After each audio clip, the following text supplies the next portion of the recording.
ఏపీలో minor mineral పాలసీని విడుదల చేసిన ప్రభుత్వం. మైనర్ ఖనిజాల ద్వారా అధిక ఆదాయం, పెట్టుబడుల ఆకర్షణ లక్ష్యం.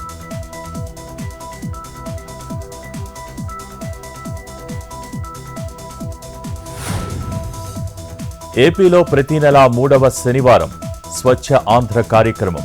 ఈసారి ఈ వ్యర్థాల సేకరణ, సురక్షిత పద్ధతుల్లో రీసైకిల్ చేయటం థీమ్.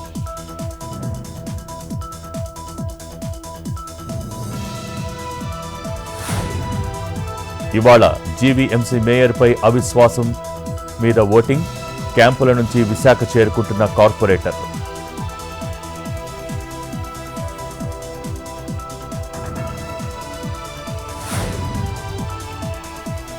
ఏపీ లిక్కర్ స్కామ్లో ఇవాళ విచారణకు హాజరు కానున్న మిథున్ రెడ్డి. న్యాయవాదితో విచారణకు వెళ్లేందుకు అనుమతించిన హైకోర్టు.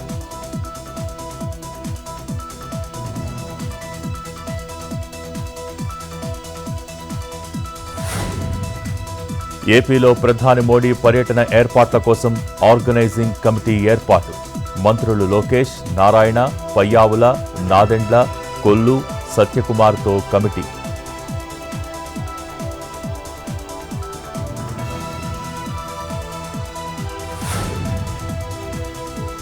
నంద్యాల జిల్లాలో integrated renewable energy storage project.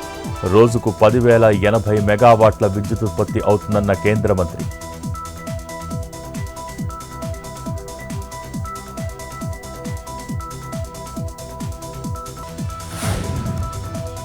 Operation mud పేరుతో చొచ్చుకుపోతున్న భద్రతా బలగాలు. పెద్ద ఎత్తున ఆయుధాలు, సామాగ్రి స్వాధీనం.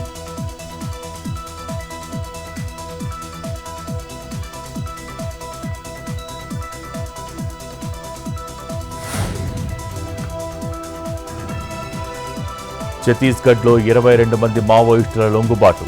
సిఆర్పీఎఫ్ అధికారుల ఎదుట లొంగిపోయిన నక్సలైట్లు.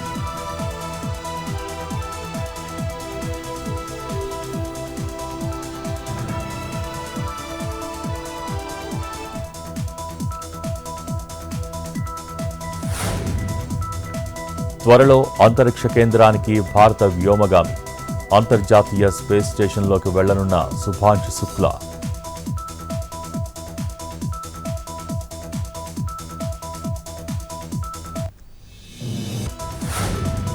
భారీ వర్షంతో తడిసి ముద్దైన హైదరాబాద్ నగరం.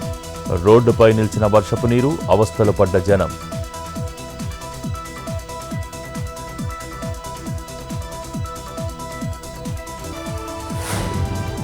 ఈరోజు ఏపీలో వింత వాతావరణం.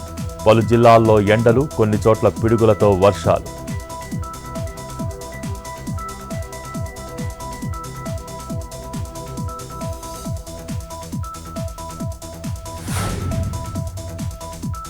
హైదరాబాద్ అబిడ్స్లో కూలిన భారీ క్రేన్ కూలటంతో పలు వాహనాలు ధ్వంసం.